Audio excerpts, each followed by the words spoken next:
Hello everybody and welcome back to the channel. I'm back in Moab, Utah now.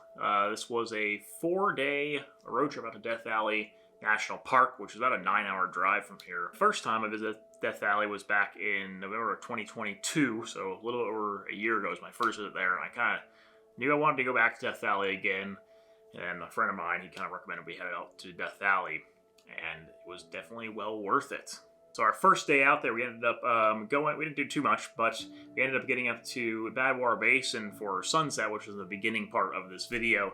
And luckily for us, they have actually received a decent amount of rain in Death Valley this winter. So it was, the whole Badwater Basin, bottom of the valley, is fully covered in water. And the water is like calm like glass, and it was absolutely amazing. Stunning sunset. There were a lot of other photographers out there shooting at the time. But I kind of found a spot away from everybody and just kind of enjoyed it. Filmed a little bit, took some photos. And that was a really special moment to see it with water like that, because that does not happen every year where there's that much water in Death Valley. So that was pretty fantastic. We ended up basically just camping within the park every single night we were there, because Death Valley is just so large, and the camping in the campgrounds in the park are actually pretty affordable. It's like $14 a night or something like that. We ended up camping at the Texas Springs campground near Furnace Creek, which is like where the main visitor center is. We did 2 nights there. I did include a short little segment of clips in this video from the first morning at Texas Springs, and it was kind of funny. There was one spot where there was like a skeleton that they had dressed up with like a sled and put in like an old telephone booth, and I did get a photo of that, which I thought was kind of a funny image. But that was a great campground to stay at, very well located near Furnace Creek.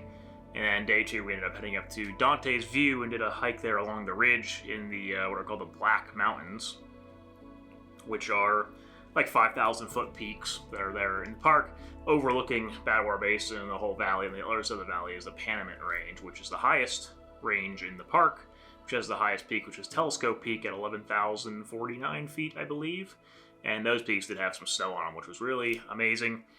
We ended up kind of get clouded out that afternoon, but in the evening, clouds did break up and the sun came out for sunset, and it was pretty amazing. Some really great light. Day 3, we once again camped at the Texas Springs campground near Furnace Creek. Then we drove north with the plans of heading up to Stovepipe Wells, but we ended up going farther north than that actually, and we ended up hiking up the Titus Canyon, which used to be a road that you could drive through the canyon. It's a pretty narrow canyon, but I guess keep vehicles to fit through it. But since the floods the last couple of summers, that road hasn't been open for years, but it actually made for a really cool hike, and I kind of feel like maybe they should just leave it as a hike and not make it a drive again, because it was a really cool canyon hike.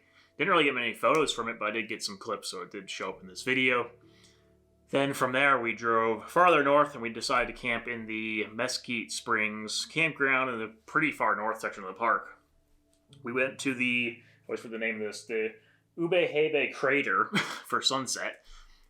Which were actually, there's a few like volcanic craters up there, which were also very cool. Got a couple images from that, but it was honestly like a fantastic sunset. There weren't a lot of people out there, and in general, this trip to Death Valley, there were not a lot of people there in the end of January, so it was overall pretty great. Day 4, we got up, left Mesquite Springs campground, which was a fantastic, more remote campground in the park.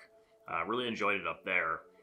We headed south back down to Stovepipe Wells, and then ended up doing a hike that actually isn't like a marked official hike in the park. I found it on All Trails, and it was the Death Valley Buttes Trail, which there are, a multitude of several different like buttes that you can kind of hike up that kind of look like they're volcanic. I'm not sure, but that was a pretty cool hike. Amazing views over the valley up there as well. Very steep, kind of just ridges that you climb up.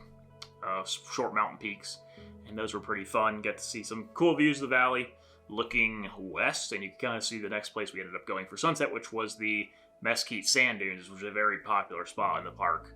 They were probably the busiest place we actually went to. We ended up doing sunset at Mesquite Sand Dunes, which again was great.